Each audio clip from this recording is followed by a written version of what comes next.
Hey everyone, well, it's a new year, January, and we're moving along here on the car. It's a little too cold to do any of the spraying of the primer for the bodywork, so we're going to get a few other things done. Now, been stepping up and doing the wiring harness in the engine compartment. I've done the interior dash harness already, but I have to do a few more adjustments to that. Why? Well, some of you may remember that I have a fuel injection on my car. It's a throttle body system that I found how to do it yourself on an international harvester forum. The guy who laid it all out was very informative, helped me out a lot, and I put all the pieces together, and I have a throttle body fuel injection. Works great, love the ignition system, it's perfect. But I had, since the car wasn't stock, I had a large relay fuse box mounted to the fender on the inside and under the hood. Now, since I'm going back to mostly stock on the car, the outside and the inside, I want it to look as stock as possible. So I'm moving a couple of the relays and fuses inside for the fuel injection, and a couple of the other ones I had for the headlights, high-low beam relays, I'm moving them under the battery tray. That way, when you look in the engine compartment, if you don't know what you're looking for, nothing's going to jump out and like say, oh, that doesn't look right. If you know what you're looking at, yeah, you'll see something doesn't look quite right, but for the most part, it'll look pretty neat. So I'm going to show you a few things on how to do wiring in these cars. A lot of people are really, I don't want to say afraid, but apprehensive about jumping in and fixing the wires on their car. The bulkhead connector is probably the weakest point in these vehicles because they corrode. I mean, these cars are 50 plus years old. Corrosion gets in there, the contacts start to corrode, they don't make contact, you get a voltage drop, you get bad grounds. So I'm going to show you a few tricks on how to clean these up, take them apart. Some of you may not even know how to disassemble an electrical connector, so we're going to cover all that in a minute. Yeah, I've got a bit of a mess going on here, but I know where everything goes. Bulkhead connector. I mean, this is probably the bane of most people's existence with these cars. The wires get hard and brittle over time. They snap. They clip on the side, hold them in, bust off. It becomes a mess. So we're going to show you how to fix those and any other connector that you may have in your vehicle. Now, just a quick show you around here. Got the entire harness kind of back where everything needs to go, tracing it all out. And I made a little box. I have a fuse box from a Toyota Tercel. Don't laugh at me. Under here, so you can't see it. When I get the battery tray on, that'll be underneath there. And I have 3 relays in there. High beam, low beam, and actually parking lights. And it tracks back to the tail lights too. And there's fuses in here as well. Pretty cool. So, like I said, you won't be able to see that. And I got a lot more work to do. I've actually relocated in the past my voltage regulator over to the side. I'm using a dual field square back alternator on the car, just as an upgrade. Yes, you probably noticed I put the older style here, just so it looks right. Someone's gonna look at the car in the future and go, huh, 2? Yeah, don't worry about it. It's the way I want it to look, so the firewall looks right. But, I'll come around here. One of the things you're gonna need, and I can't stress this enough, folks, you need a factory service manual, and you need the wiring diagrams. It lays it all out for you.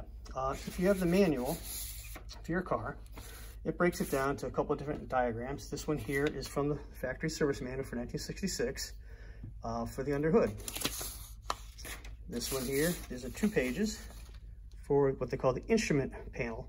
And there's another one in the book for the tail lights and whatnot, the rest of the body lights. So, and they're laid out pretty well. It's very easy to follow through. Let's go back to the other one.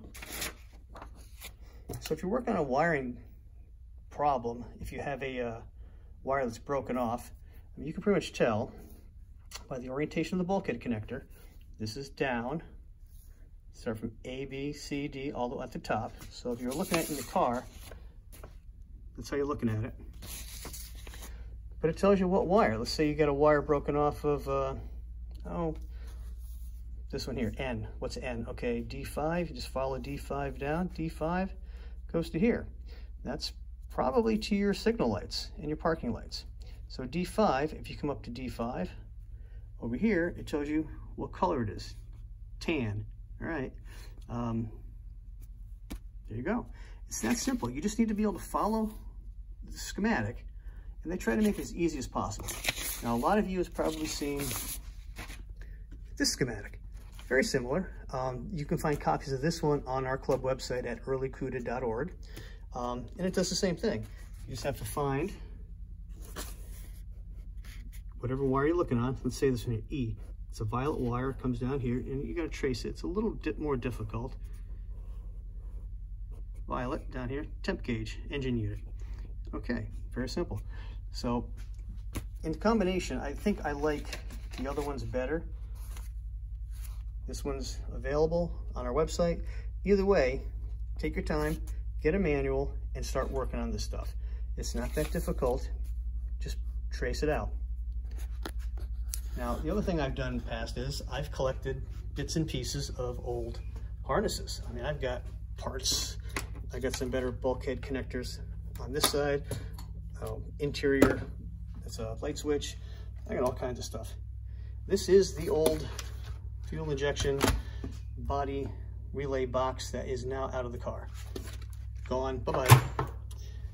So let me show you how you're going to take these things apart, because I mean, if your connectors look like this, let me do this. If they look like that, if they're that corroded, if they're that junky, I mean, you're going to have electrical problems. All right, your bulkhead connectors, they're looking like that. I mean, they're pretty corroded, and you can clean them up once you get them out. If they're not too brittle on the end here, if they're not frayed and badly corroded, back here, like they're ready to fall apart and pull off the terminal, if you can pull them out, you can clean them up with a wire brush, a little sandpaper, a little scuff pad, whatever, and then reinsert them back in. To remove them from the connector, I mean, as you can see, there's like a little tab here. You just gotta squeeze it. Just a little bit. Give it just a little push. Pop it out. There you go. Pretty simple. And what you're going to want to do after you do that is take a little screwdriver. Before you put it back in, just give it a little bit of a nudge. So that way when you put it back in, it'll click right back into place. Let's see this way. There. That's pretty straightforward. Now, on the other side of the bulkhead connector, you're going to have the opposite connection. And it's a lot like these ones here. We have a single connector. It goes into it. This is the female side, this is the male side. This is similar to the bulkhead connector, engine side. You just come in with your pliers, squeeze it, pull it out. But these ones here are a little different. If you've looked at the connectors before, let me show you. See the little divot at the top there? That's because in these, there's a little clip on the top that holds that in place. See that little tab right there? I'll pull it out a little bit. See it right there? That clips in this way. So when you take one of these apart, when you put it back together, hear a click, that's in. You take your screwdriver tip or whatever little flap tool you have, go in from this direction on the top of it, not into the actual connector, but between the connector and the top. Kind of wiggle it around, twist it a little bit, so you can kind of push that little tab down, and it pops right back out. So then you can go ahead and clean the connector up best you possibly can, and do like I just did. Just wiggle this around a little bit, bring it up some, pop it back together.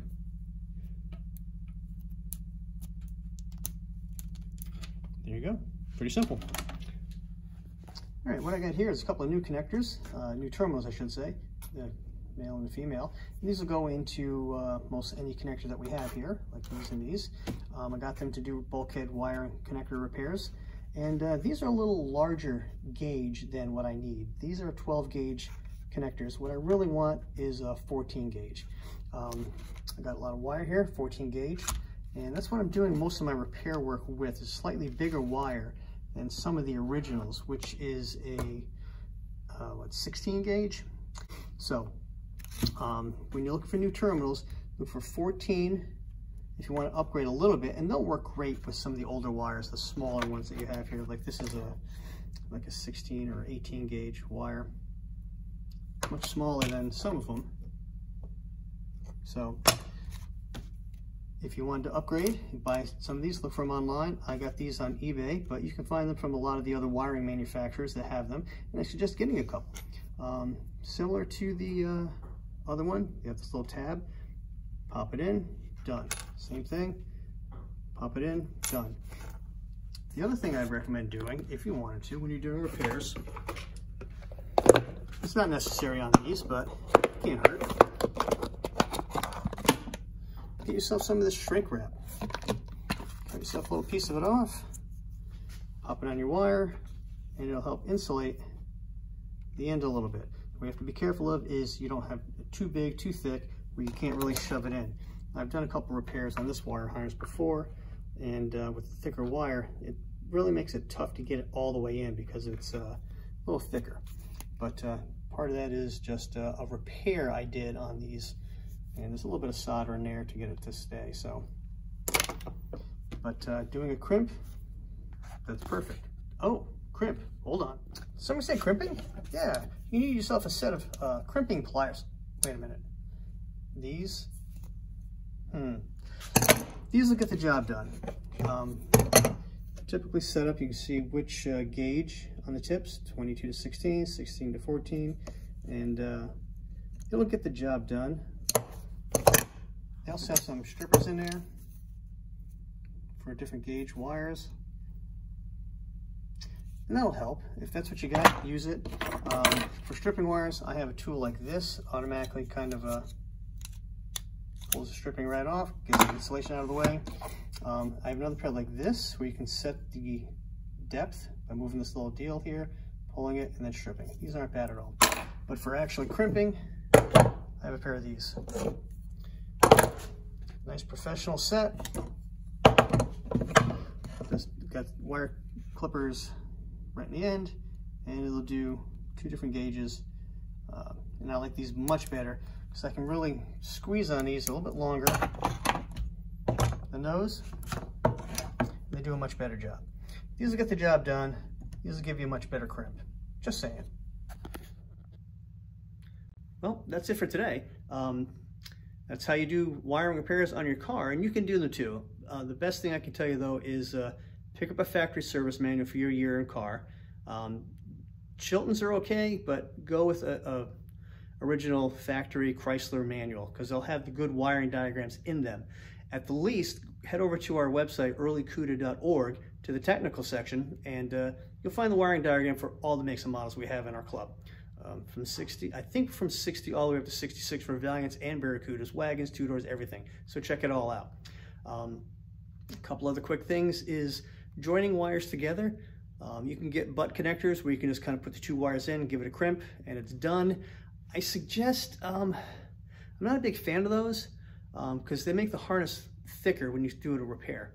I like to take the insulation off of those, do the crimp, and then I have some of that shrink wrap over top of it. Makes it a much better repair, and it's you don't have this big bulge in your wiring harness.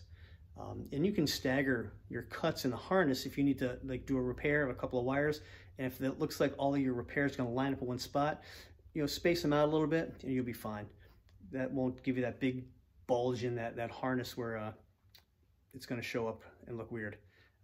What else? I think that's it. Any questions, just leave them in the comments, and thanks for watching. See you soon.